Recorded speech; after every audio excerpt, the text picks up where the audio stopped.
참 예수님, 한 주일 동안 잘 지내셨나요? 네, 저희는 오늘 요 세 가지를 먼저 보시게 될 텐데요. 첫 번째는 우리가 너무나 잘 알고 있는 5천 명을 먹이신 기적이라고 하는 이 기적 안에 담긴 의미에 대해서, 그리고 그런 기적을 일으키신 예수님의 의도에 대해서 오늘 성취성혈 대축일의 의미와 관련해서 보시게 될 거고, 두 번째는 우리를 위해서 당신의 몸과 피를 내어주신 그 성체를 받아 모신 우리는 어떤 모습으로 살아야 할 것인가 라고 하는 성체를 모신 이후의 삶에 대해서 보게 될 것이고, 마지막으로는 너희가 그들에게 먹을 것을 주어라 라고 하는 예수님의 이 말씀을 우린 일상 안에서 어떻게 살아내야 할 것인가 라고 하는 것들 보시게 될 겁니다. 오늘은 그리스도의 성체 성혈 대축일이고요. 오늘 우리는 너희가 그들에게 먹을 것을 주어라 라고 하는 말씀을 중심으로 살펴보도록 하겠습니다. 우리가 늘 가슴에 품고 사는 한 가지 근원적인 물음이 있습니다. 바로 톨스토이의 소설 제목이기도 한데, 사람은 무엇으로 사는가 라고 하는 질문입니다. 세상 사람들은 우리를 살게 하는 그 무엇을 세상 안에서 찾습니다. 세속적이고 물질적인 것들이 우리를 살게 해주는 것이라 착각하면서 그것을 구하고 살지만, 이 세속적이고 물질적인 것들은 시간이 지나면 변하고 사라지고 잊혀질 부질없는 것들이기 때문에 나를 살게 만드는 그 무엇은 되지 못합니다. 그렇다면 우리 신앙인은, 그리스도 신앙인은 우리를 살게 하는, 우리 삶의 근원이 되고 이유가 되고 의미가 되는 이 무엇을 과연 어디에서 찾아야 할까라고 하는 근원적인 질문을 스스로에게 던져야겠지요. 우리는 그 무엇을 하느님께서 베풀어 주시는, 하느님께서 우리에게 무상으로 베풀어 주시는 은총에서 찾습니다. 그런데 이 무상으로라고 하는 표현 때문에 우리가 은총의 가치를 간과할 때가 많아요. 무상이라고 하는 말은 무슨 뜻이냐면 비용을 지불하지 않아도 거저 준다는 뜻입니다. 근데 우리는 참 좀 이중적인 모습이 뭐냐면, 공짜는 되게 좋아하거든요. 근데 공짜로 받은 물건은 또 되게 하찮게 여겨요. 왜 그러는지 모르겠어요. 근데 우리는 잘 생각해 보면 우리로 하여금 이 세상에서 살게 만들어주는 모든 것은 다 우리가 하느님으로부터 공짜로, 무상으로 얻은 것들입니다.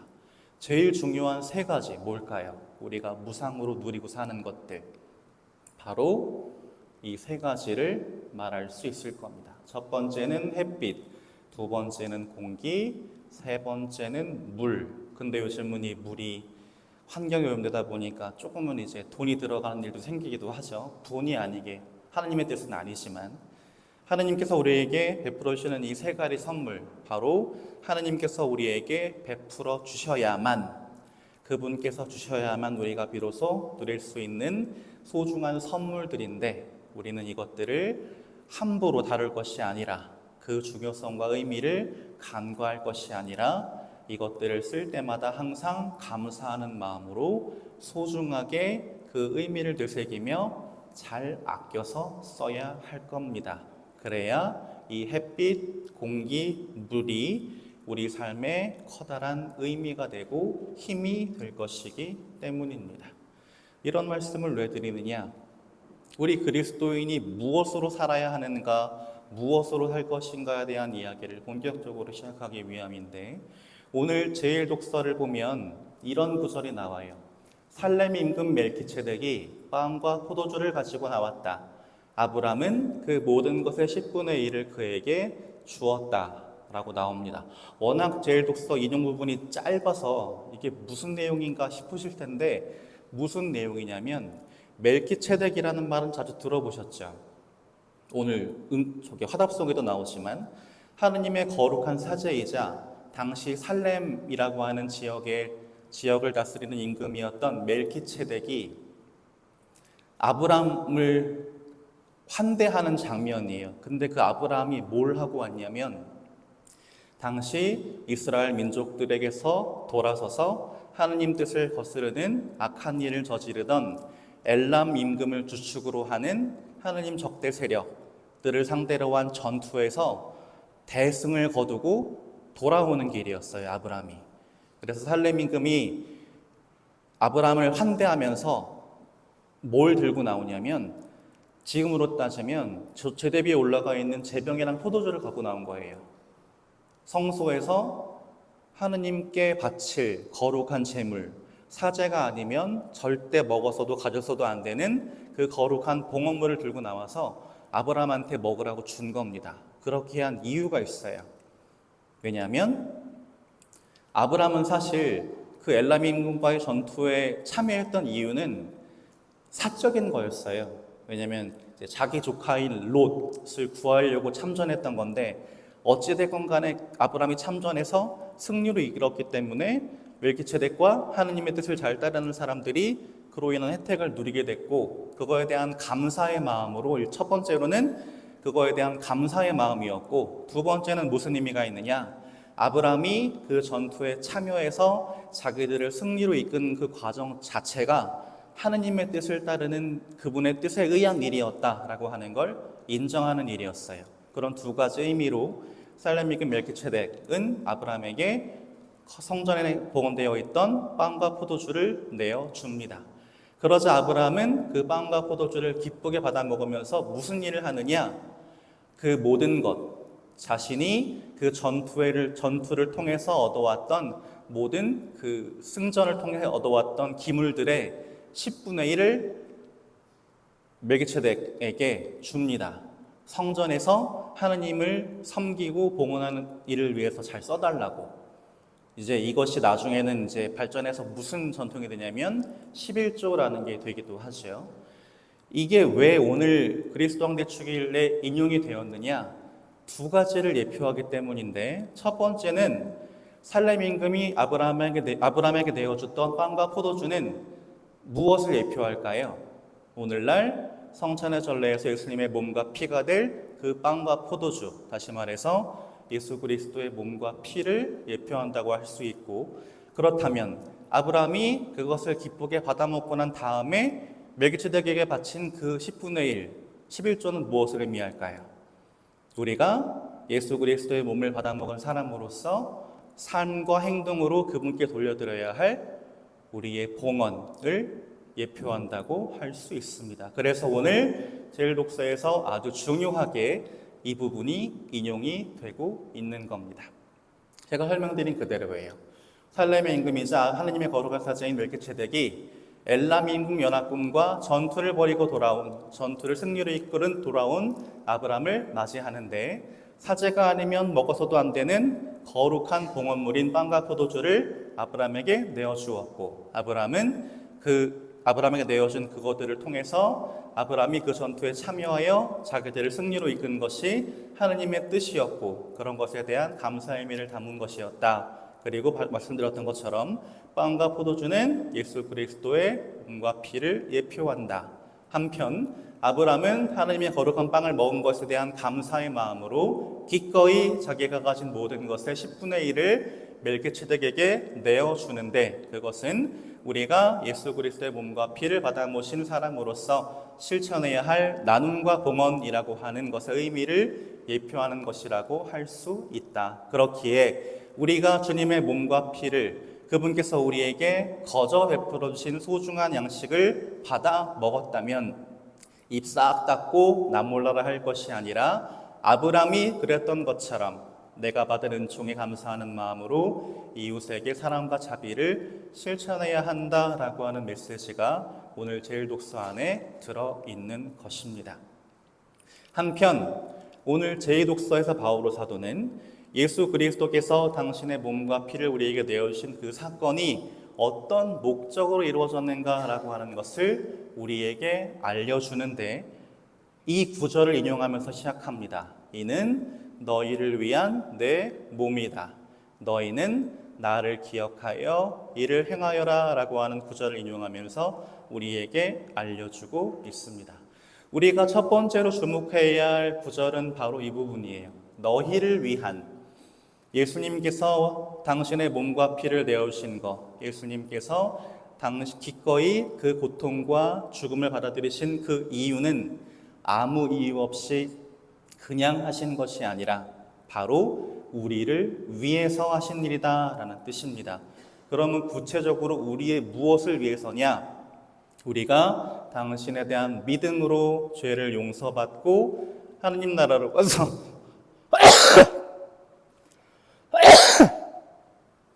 영원한 생명을 누리게 하시기 위한 사랑과 희생으로 하신 일이다 라는 뜻입니다.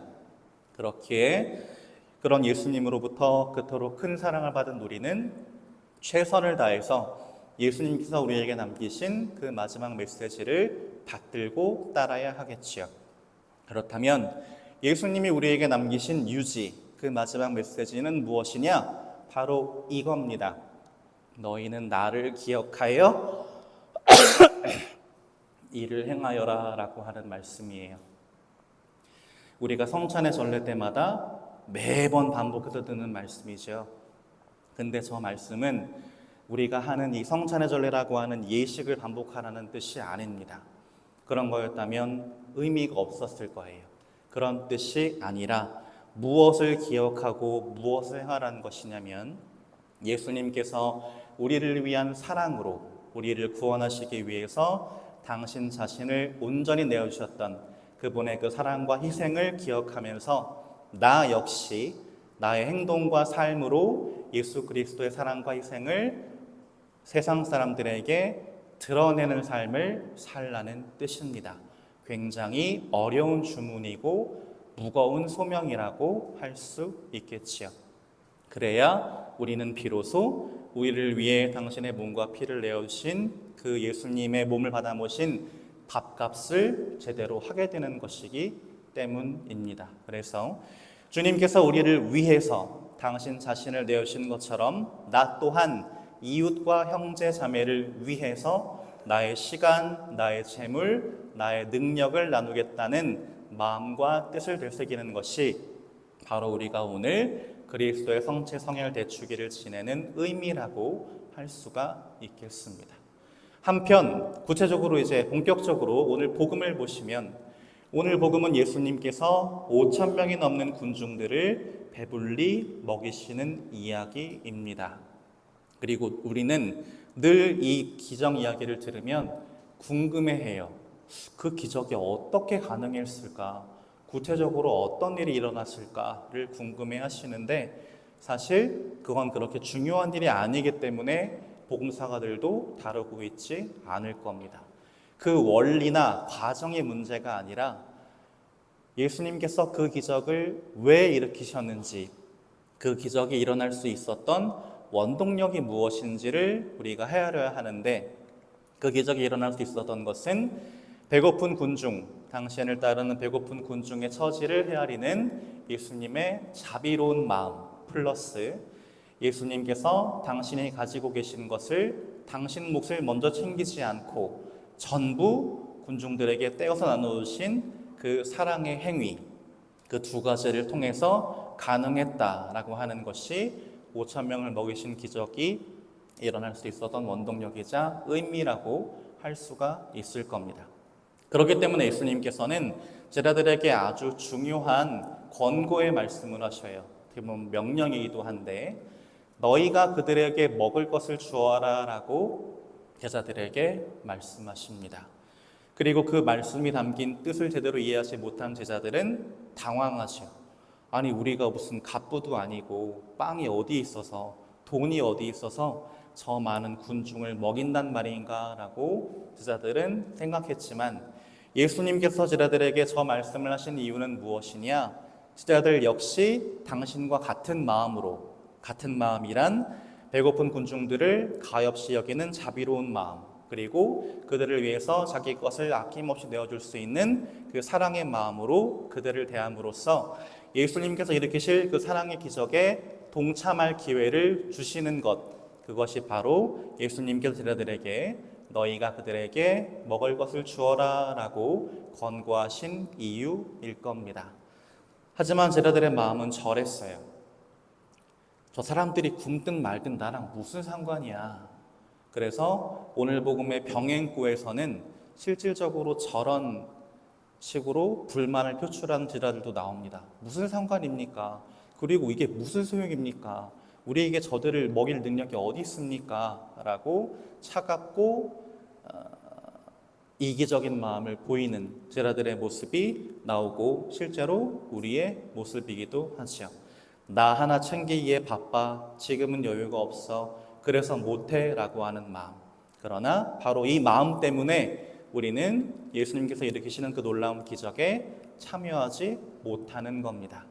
그런 마음이 제자들의 이 말에서 드러나요. 주님, 저희에게는 빵 5개와 물고기 2마리 밖에 없습니다 라고 이야기합니다. 이걸로 뭐 하겠어요? 어차피 못 먹여요. 그러니 괄호 열고 우리라도 먹읍시다 괄호 닫고 점점점 이라는 의도가 들어있다고 할 수 있겠죠.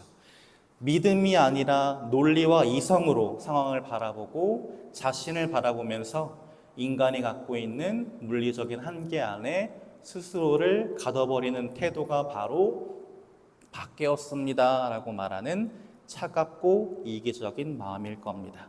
그리고 예수님은 제자들이 그런 마음에서 벗어나기를 바라셨어요. 그래서 직접 보여주십니다.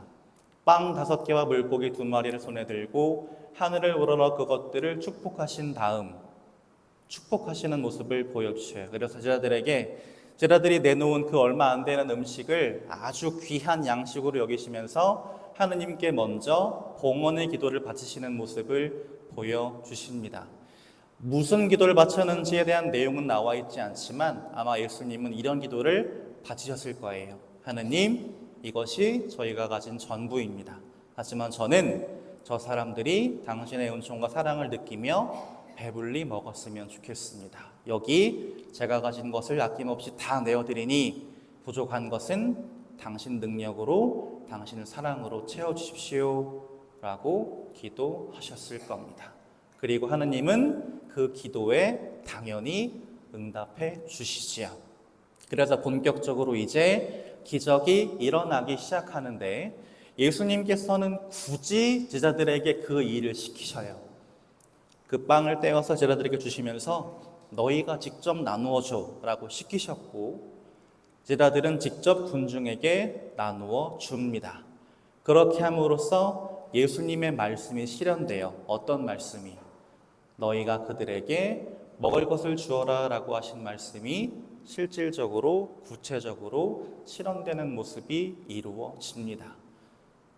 그래서 제자들은 어떻게 변했을까요? 우리는 그냥 안 된다고 생각했는데 어렵다고 여겼는데 아니구나.